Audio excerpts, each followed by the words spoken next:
Hey Catalyst community, we just finished a fun interview with Scott Tinley. Now if you're a triathlon fan, you know that name well. One of the big four, won the Ironman World Championship twice. But even if you're not really into triathlon or endurance sports in general, you're gonna love this interview. Scott wrote a book titled Racing the Sunset that I read back in 2003, and I continue to refer back to it. It's a great look at transitions, not only in sport, but in life. We're all going through transitions on a regular basis, and we dig into how can you make the most of that, regardless of what that looks like in your life. As always, this is an unedited video version, and there's kind of a funny moment about that unedited piece, but we decided to leave it. So, unedited video version of a podcast episode that will hit the Catalyst Health, Wellness, and Performance Coaching podcast in a couple weeks, but we want to get this out to those of you who are subscribers here on the YouTube coaching channel ASAP. If you're not yet a subscriber, the easy way to tell us you like what we're doing. So enjoy the interview. I know you're going to find it helpful, and let's go be a catalyst. Mr. Scott Tinley, it's a pleasure to have you on the Catalyst Health, Wellness, Performance Coaching Podcast. Thanks for joining us. Thank you, Dr. Cooper. Really appreciate you guys inviting me over. Yeah, it's going to be fun. Lots to talk about today. So I was watching some interviews with you. You're the two-time winner of the Hawaii Ironman World Championship, 82 and 85. The first one was in 78. You were part of that first generation. You were part of the big four. A lot goes in with that. What drew you to that race in the first place? At that time, it wasn't this worldwide sensation. It was something where, again, I don't want to put words in your mouth, but you were kind of like, well, let's give it a go. Well, to be fair, I was actually more of a second generation. There was a cadre of individuals who, they were foundational members of the multi-sport movement beginning in 71, 72. Small cultish sports happening in and around the beaches and the bays of San Diego. I didn't do my first triathlon until 1976. So, myself, Scott Molina, Dave Scott, Mark Allen, we also have shoulders to stand on. And those were the Tom Warrens. Yeah. And John Jerry Howard. Paynes, and you could go down the list, but right. Yeah. So for you specifically, what made you say, I'm going that route? What was the draw? What was the draw? What makes you sit there and go, you know what? 2.4, 112 marathon. What the heck? So the short story is that, I moved to San Diego from Orange County in 1976 to go to college, and somehow ended up watching one of the early triathlons, and like early August of 76. Okay. And I thought, oh man, that's just really cool. When's the next one? And the guy's like, well, I don't know if we'll ever do one again, because this is just a mishmash of people coming together and tossing together, swim, bike, and run on a Wednesday evening. But here's my phone number, and if we do it in the next couple weeks before fall sets in, we'll let you know. Right. And so I got a call, and he said, okay, we're going to do the second annual Mission Bay Triathlon. And it's August 23rd and Wednesday. It's always on a Wednesday night, always in the evening, no permits, show up. Do you have a bike? I go, no, but my roommate does. So I borrowed the roommate's bike, showed up, ended up third place, had a good time, learned a lot, and said, there's something there. I don't know what it is, but if another one of these things happens in the next decade, I'll be on the starting line. Nice. And then the Hawaii thing, as the history goes, that all sort of came from some of the early competitors, John Collins, et cetera, who participated in those mid-70s events in San Diego, and of course Collins, went on to be redeployed in Honolulu, took the notion of swim, bike, run into that venue, and the Ironman distances are, of course, of historical value, as we know. The 2.4 miles from the Waikiki rough water swim, 112 miles from the round the island bike race, which actually was 115 miles, and it was done over 2 days. They moved the transition, 3 miles to so they could swim into the right place. and of course the Honolulu Marathon. So Right. Very good. All right. So early 80s, you, Mark, Allen, Scott Molina, you trained together in San Diego. I did not realize this story. For those of us unfamiliar with triathlon, people that are listening, that'd be like Peyton Manning, Tom Brady, Aaron Rodgers training together. You three were three of the best in the sport at the time. What was that like? It seems like it would be Zwift on steroids. The problem with Zwift is everybody's doing too much every single day.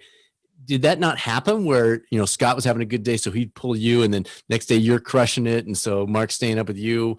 What was that like? Well, it was Mark and I and Scott Molina who were kind of thrown together on the first sponsored team, which means they gave us at first, free jerseys and spaghetti dinners on Sunday night, and then they threw us a few bucks. And then there was Dave Scott, who was up in Davis, California, kind of the lone wolf doing his lone wolf thing. And so Mark and I and Scott Molina, were just tossed together by fate. Scott Molina had moved down to San Diego from Pittsburgh, California, Bay Area spot. And Mark had just graduated from UCSD, and I had been there, I don't know for 7 or 8 years by then. And so, we just started hanging out, and we learned a lot from each other. And it was kind of one of those things where you looked around and go like, well, we don't know if this thing's ever going to be professional. We don't know if there's going to be money. We don't know if we can ever find sponsorship. But right now, all three of us are kind of looking for the next step in our lives. So why not go for it?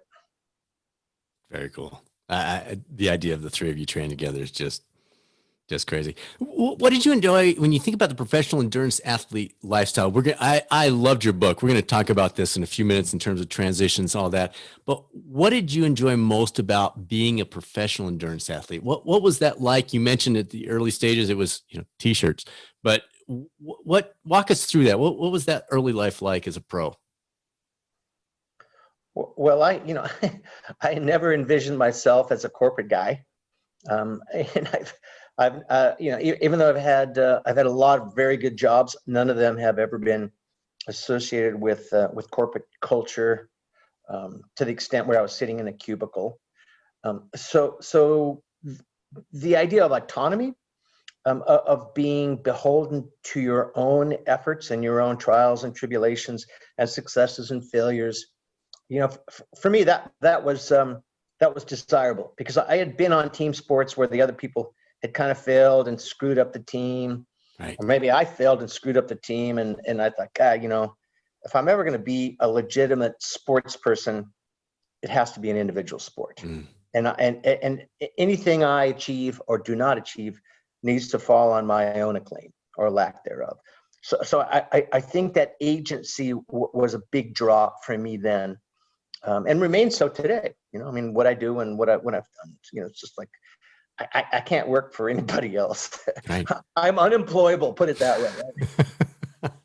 Well, you've worked it out pretty well, my friend. That's good stuff. And the lifestyle itself, so that piece of it, but the travel, the training 4, 5, 6 hours a day, can you give us a little behind the scenes of what that was really like? Well, it was more than 4 or 5 hours a day. Sure. I hate to admit it, but yeah, we certainly overtrained. But yeah, you hit on a couple good ones. The opportunity to basically see the world on somebody else's meal ticket. Gosh, I would go to France for the weekend to race, and I'd want to race back, right after the event on Sunday afternoon, because I knew I wanted to be, at a swim workout on Monday evening. I look at that now and go like, what a jerk. What were you thinking? So I did appreciate the travel at many points in my career, and meeting people and experiencing different cultures, different places, different ideals, and that was a big draw for sure. And I like the fact that I wasn't attracted to the compensation, because there was none. Sure. At some point we all did pretty well. We had our clothing company, and that certainly helped out, in our future. But yeah. I mean, it was, it's one of those things where, you ask some, kid from the Bronx, man, what's your dream? He goes, are you kidding me? Like every kid from the Bronx, I fall asleep every night dreaming about striking out the side, pitching for the Yankees in the bottom of the ninth, 7th game of the series. We're playing the Dodgers, and I strike out the side, right? And that's this pipe dream for millions of young kids. And I just happened to get a taste of that for a few years. Yeah. So I appreciate the hell out of that I got that taste. Yeah. You mentioned the 4 to 6 was not accurate, Brad. It was a lot more than that. I remember a story in your book where you'd be pulling out the driveway in your bike while your neighbor was pulling out in his car, and he'd be pulling back in from his work day, and you'd be pulling back in from your bike. And he's like, dude, were you really riding the entire day? And you're like, it was an easy day, but yeah. Stop for lunch. You definitely put in the time, no doubt. So with that in mind, we've got a lot of masters athletes that listen to this, a lot of folks that are looking for pointers. What would you say? You look back and you go, yeah, we completely overtrained. If you were competing as high level as you possibly could in your 40s, 50s, 60s, what would be some advice for folks that are in those age groups that are saying, I don't know, I was training 20 hours a week when I was 30 years old. Should I still be training 20 hours a week? Should I be doing more strength training? Any tips that you've come along as you've gone through this process and learned about yourself, folks that you've worked with, people you've talked to, et cetera? Yeah. I'd say I read more books and reduce your mileage. But, I always think about Max Ehrmann's poem, Desiderata, and there's that wonderful line where he says, gracefully surrender the things of youth. And I don't know that I have, but I look at some of my colleagues who are in my age category, and I'm in my early 60s now, and they're doing pretty damn well. And I sort of try and understand what methods and what practices they use in their 30s, 40s, and 50s to get to that point where they're still charging, in this, this 6th decade. And, a lot of it is just, it's being smart, listening, what your mama said, everything in moderation, and trying to focus on what your body's telling you, so you wake up and you're tired and your training log says, you need to run 9.3 miles, and you're like, I think I'm only going to run 3.1, right? But you have to be mature enough to surrender those things that you can pull off in your 20s, 30s, and maybe your 40s. But dude, you ain't pulling them off in your 50s, 60s, 70s, and 80s. They're going to come back and bite you on the ass in one way or another. And have you seen, I should know this in advance, but are you competing now? What is your goal now? Are you out there just enjoying doing the weekend stuff? Are you every once in a while dialing it in and trying to give everything you got? Where is your head in terms of not competing at the levels that you were before by any stretch, but getting out there for a real race and lining up with guys and seeing what happens? The last time I had the faintest notion of being competitive was the Xterra World Championships in Maui. Yeah. I think that was 2017, maybe. And I was going to be in the 60 to 69-year-old category. And I thought, okay, I'm gonna post up and see what I can do. So for several months ahead of time, I actually focused on something more than just participation. Right. I did some intervals. I looked at my mileage. I stretched. I ate well. Whoa. Drank less. And anyways, the race for a variety of reasons did not go well. And I thought, well, that was a total waste of effort. So I haven't participated in a triathlon in several years, and I have no plans to. I don't follow the sport specifically, but I am hopeful for its future in a post-COVID world. Yeah. And I embrace, what the Olympic movement has done and what the USAT, our national governing body, has done. But there are challenges, the whole notion of Ironman being the ultimate goal for people, that's become a kind of mythic fallacy, and people need to realize that is not an achievable thing nor a healthful thing if taken to obsession, right? Mm-hmm.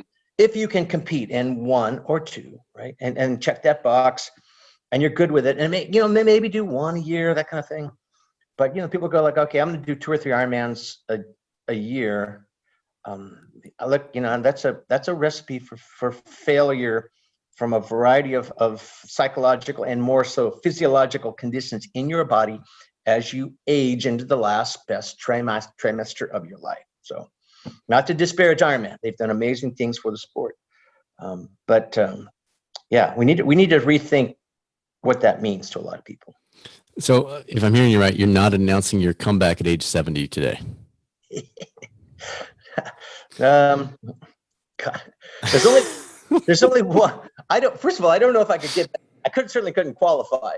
But they used to have this deal where if you ever won the race, they allow you to come back and participate. I don't know if that's still in effect, but there's only one way that I would go back and participate in the Ironman.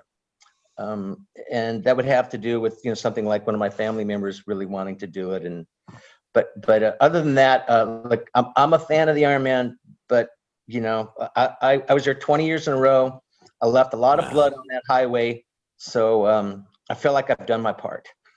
Yeah, no question. All right, we're going to jump into transitions with your book in a minute, but one more question. Knowing what you know today, if you were to go back, you talked about the overtraining, so that would be one piece. But if you were to go back when you were at your peak and change a few things, tweak some things, what might that look like? What would be some of those things? You mentioned the travel. You'd soak in the travel a little bit more, but in terms of the training piece, in terms of the lifestyle piece, what might be different?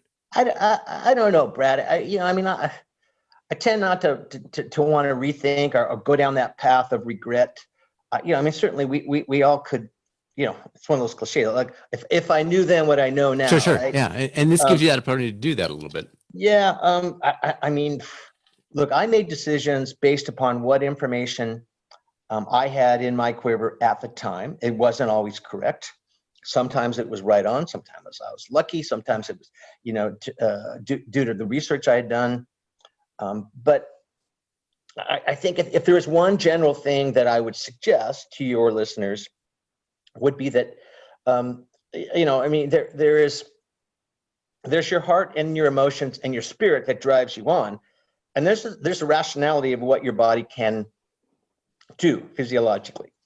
And somewhere in the middle is the correct place to be, because, you can't exist like only focusing on, on a screen, on a power meter, because you're going to become a freaking robot, right? And that's no fun. And certainly, we know that the early history of the sport has more organic characters, should we say, than exist now. But that said, it would be nice to have had more data. And I didn't have a coach. There were no coaches. There's no videos. There's no books. We were lab rats making this shit up. Well, and even aero bars, right? Didn't you transition into the aero bars? You didn't have them early on. You had them a little bit later. Yeah. So. Yeah. Anyways, so it would have been nice to get some feedback, but I don't know where that would have come from. Yeah. Good stuff. All right, so let's touch with your book. I read it. You wrote it in 2003, I believe, didn't you?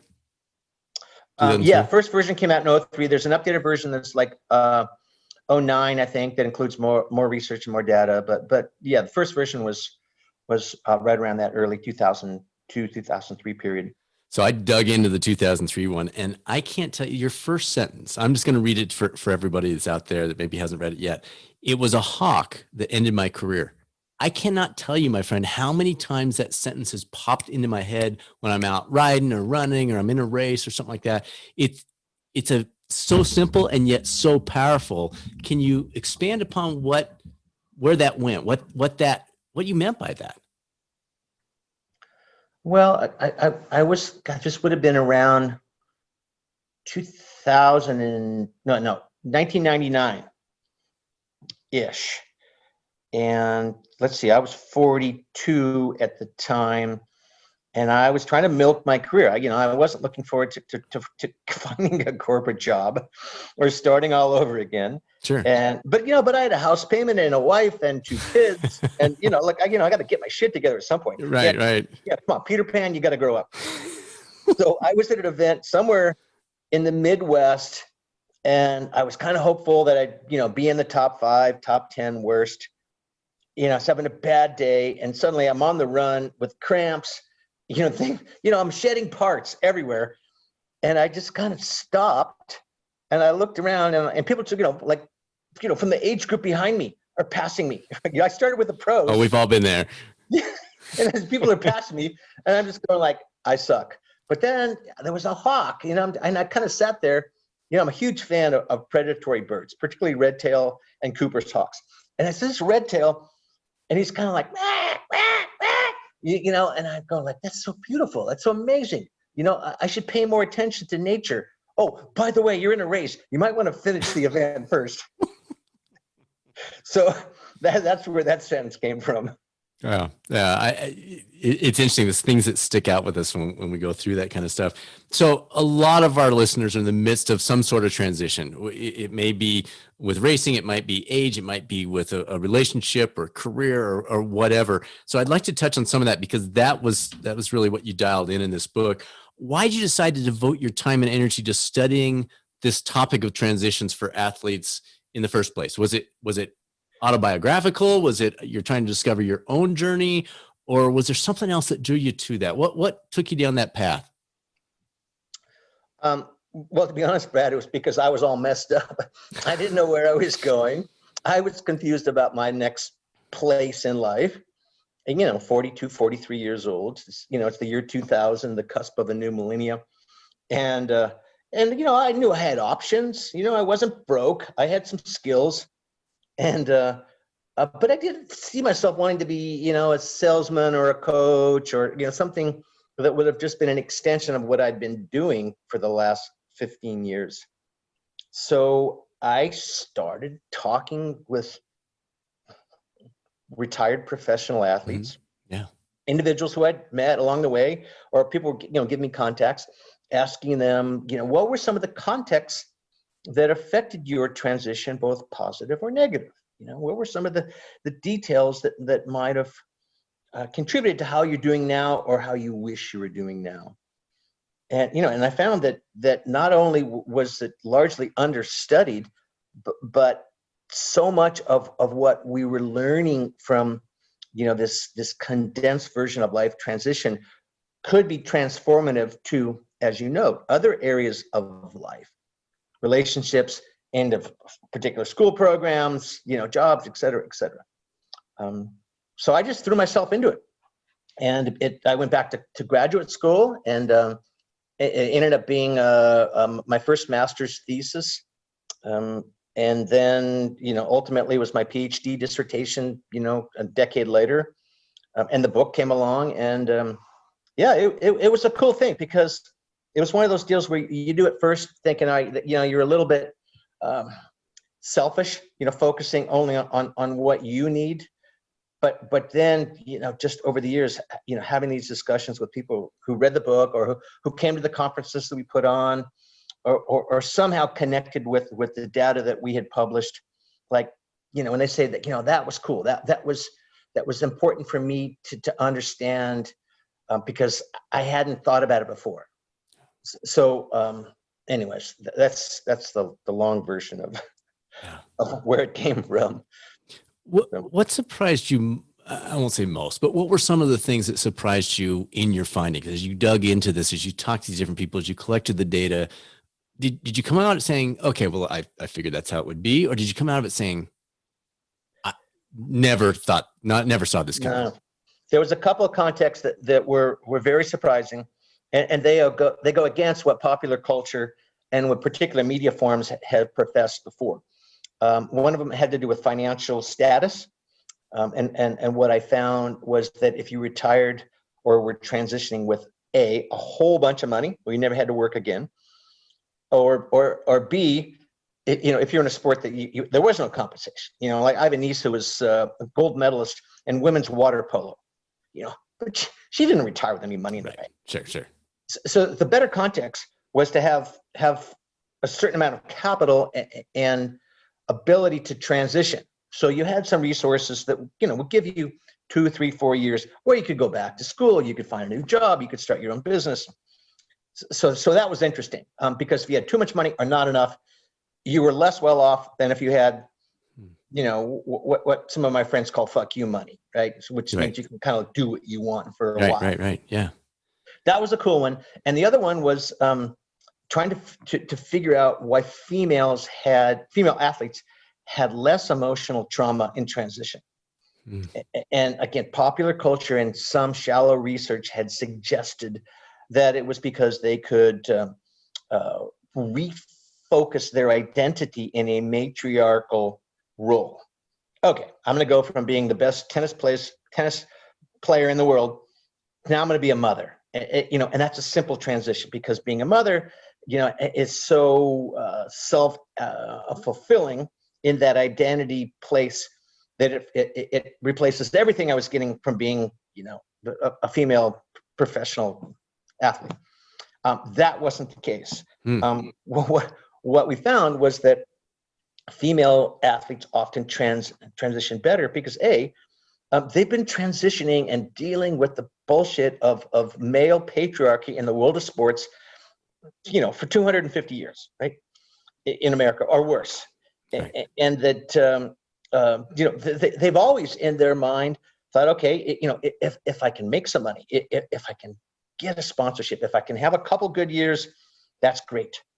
And so the level of appreciation for what they were given, again, female athletes, way higher than what many males were able to acclaim. And so when female athletes retired, they're like, hey, I had a good time. I traveled the world. I made some money. I met a lot of people. I'm super fit. I learned how to be healthy. And now I'm going to move on to the next thing in my life, whatever that. So that, sort of the outset of being a female, again, in a traditionally formatted male world of sports, was to their advantage. Did it help you as you talked to these folks, as you collected the data? Did it help you with your transition? Did it make it more difficult because all of a sudden you're completely focused in on it? What do you think psychotherapy is? Totally. I didn't have to pay a counselor because I was talking to these people. It was fantastic for me. And honestly, one of the first things that happened to me, and God, I'll never forget this part, where I was confused by how, where I'm going to go next and what about, supporting my family and my kids and et cetera. This friend of mine says, oh, you got to talk to this guy, Jerry Shirk. Jerry Shirk. Oh yeah. He was a linebacker for the Green Bay Packers, between like 1973 and 1978 or something. Okay, great. Jerry Shirk has studied this stuff and he really understands it. So I go meet Jerry Shirk. This guy's like 6'12". He's a gentle giant, a beautiful man. And the first thing he says to me, he goes, Scott, the sooner you can realize that the best part of your life is over, the sooner you can get on to having a decent second half. Wow. And I thought, okay, first of all, that's harsh. Second of all, it's brilliant. And third, that's exactly what I needed to hear. Wow. And you had several moments like that where people just said something that you went, yeah, that's critical. All day long. Yeah. It was a gift for me to find that passion and to go down that rabbit hole of experience because, quite honestly, a lot of people in transition, they try different things that don't work and they get frustrated. I tried this job. I went into this relationship. I tried this school program and it's not happening. And they go, okay, dead end. Where do I go now? Right. Well, you go back to the crossroads and you try something else. Eventually, one of those avenues will work. So someone who's listening to this and they're thinking, I'm in that transition now to any of those categories we talked about, what advice would you have for them? If they were sitting down with you and saying, Scott, you've been through this, you wrote about it. I'm struggling. I'm not sure whether to make the transition, whether to take this route or that route. What guidance would you give them? Well, certainly you have to follow your heart. whatever that means. Sometimes the intuition is way smarter than your rational ideas. Mm. I would certainly talk to as many people as possible. Just pull people, aside in the middle of the sidewalk. Hey, can I ask you a question? Right?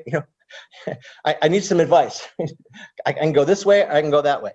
What? So follow your heart. Talk to a whole bunch of people. Find professional help, man. There's some great people out there now who are doing amazing work, in counseling therapy that focuses on transition. And if you don't like the person the first couple of times you talk to them, find somebody else. Eventually, you will connect with someone who's going to help you with your mental health. And that unfortunately has been a stigma for our society for many years. It's like, oh, well, hell, what Right. What's wrong with you? Yeah, you're seeing a shrink. Should I put you in a home? You're like, no, I'm just going to get my shit together, man. Find someone who can help me. So the first one you mentioned was follow your heart, and then you subtly, kind of under your breath, said whatever that means. What does it mean to you? Why did it come up first? Why did you say number one, A? Because you're not alone. I think we all go, but I'm not really sure what that means. Yeah. Well, if I knew exactly what it means and I could bottle it up and sell it, I wouldn't be a school teacher now, right? I'd be a life coach. No, never mind. I think most people have an inclination as to where they should be in their life at any particular point in time. But there's this level of fear about what it may cost for them to move in that direction. I'm unhappy in a relationship. I don't like that I only have a college degree. I don't like this job. I don't like where I live. I don't belong here or there. And so, they do this sort of very rational risk reward ratio balance sheet. And then they come up with the answer that's, okay, well, right now it's not a good time. Right? But when is a better time? Is it next week, next year, 5 years? So that whole notion of following your heart is at some point, once you do all your homework, sometimes you just got to close your eyes and freaking jump. And if you land smoothly and everything's great, then good on you. But if you hit a rocky bottom and you got to climb back up the cliff, then, oh my God, now I sound like Tony Robbins or something. So cut me off. Go get him, Tony. All right. So books written not quite 20 years ago. You redid it, you said, with some more science about 2009. If you were to rewrite it today, what would you add? Would there be a new chapter? Would there be a new approach that you'd say, you know what, I would have liked to add this extra one on A? No, for sure. I've written 7 or 8 books, and each of them could certainly be much better, particularly the ones that I wrote after Racing the Sunset, where I felt they were under edited, and I read them now and I go, God, well, how did I screw up that chapter? Sure. You put things out there at any given time based upon where you are in your life and what what you've achieved, and how good you feel about exposing yourself, through a published narrative. And you can't go back. It's like it's a timestamp. There it is. It's like your grandma takes a picture of you at 10 years old, and she carries it around, and you're 16, going like, "Oh, I was such a dork when I was 10. Mom, or Grandma, can you just make my hair longer or blonder or something?" You're like, "No, that's you at 10, and you got to own it." You were 47 when the book was published, approximately, right? About 17 years ago? Yeah. Okay. That sounds right. So using that example of your grandma, you've gone through some other transitions since that time, I'm guessing. Did the perspective as an athlete transitioning help you with the next transition? And if so, no. I don't know if it did or not. I think probably not. I should probably go back and read my own stuff. And that's what I was thinking. Come on, dude. I mean, no, look, things have been pretty well for me, over the past decade or so, but there's been some rough points. And, I think innately once you go through those and, you experience what works and what doesn't work, later in your life, you don't sit down, with a yellow legal pad and go, okay, I did this, then I should do that. Right? More it's you trust your experience and your thoughts, and you stay awake late at night and you think, okay, I really need to do this, not that.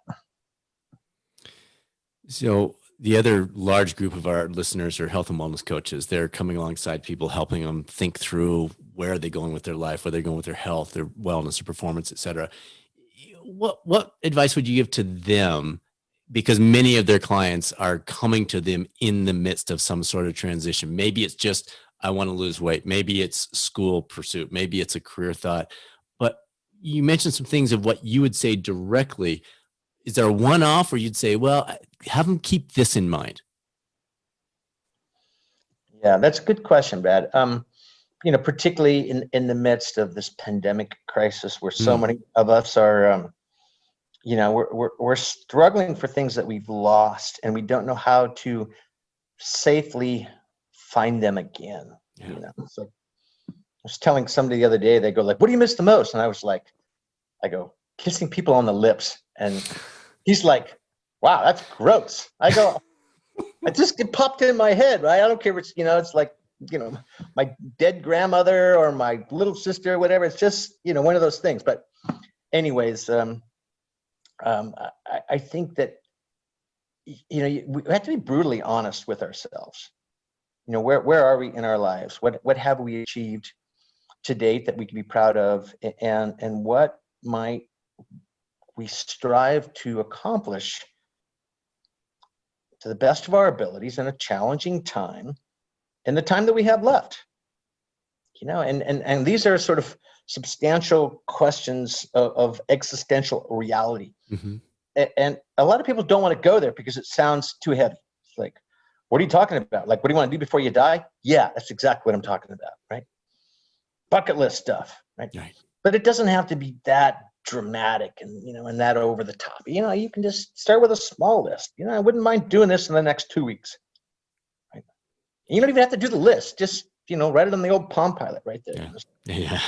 Ride my bike, That Palm Pilot was a callback for folks that are like, wait, what is he talking about? I know exactly what you're talking about. All right. Transitions, obviously not a one-time thing. Is there a transition you're going through now? Is there something you're facing now? And if so, what are you learning through the process? Yes. I'm not going totally public with it, but I think it's this. You are coming back at age 70, aren't you? Yeah, really. So a lot of it's just this, this general fragility of life, and you don't truly expect it or experience it or admire, just how crazy all this beautiful thing that we can appreciate can go away just like that until you start to, until you've lost a few things that mean a lot to you. And it might be a loved one, it might be a sense, it might be part of your health, occupation, etc. And then suddenly you go like, wow, I had all that and now I don't have all that. So it really gets back to what I said about female athletes appreciating what they had. So for me, the more that I can appreciate what I've been able to accomplish or what I've been gifted or what my parents brought me, growing up, or coaches, teachers, colleagues, etc. Then the happier I am. I'm not wishing I had something. I'm appreciating what I have. And that's new for you. That's a big one. And that's a lesson that I have to remind myself every day. Like, okay, just it ain't that bad. There's a lot of people who have it way worse. Yeah. All right. Very good. Scott, really appreciate it. Best way for listeners to keep up with you. You on Instagram? I have social media. I don't use it much. I have a couple of Facebook's account. I have an Insta account. I have a website. I don't post anything there. Scott@scotttinley.com. But you Okay. can get a hold of me. That's my email. Okay. And then we have trihistory.com if you're interested in the history of triathlon. trihistory.com. So that's a really cool site that we've sort of chronicling and putting together a lot of images and stories about what happened in sports, multi-sports in the past. Very cool. And shameless plug for my novel, right? In the Wake of Our Past. So let's see if I have a copy. Hold on. Down by one. This is where the unedited part is fun, everybody. Here we go. There it is. It's only 600 and so freaking long. 620 pages. Amazon, Barnes and Noble, historical fiction, early 70s, a lot of Vietnam War stuff, a lot of stuff in the South. Wow. So if you're into that genre, support the arts. Perfect. Well, Scott, thanks so much. I know it was tough for us to get this on the calendar, but really appreciate your time. It was a lot of fun. Yeah. All right. Same, Brad. All right. Good luck with everything. All right. Thanks you. for having me on. Really appreciate it. All right. Take care. All right. Bye.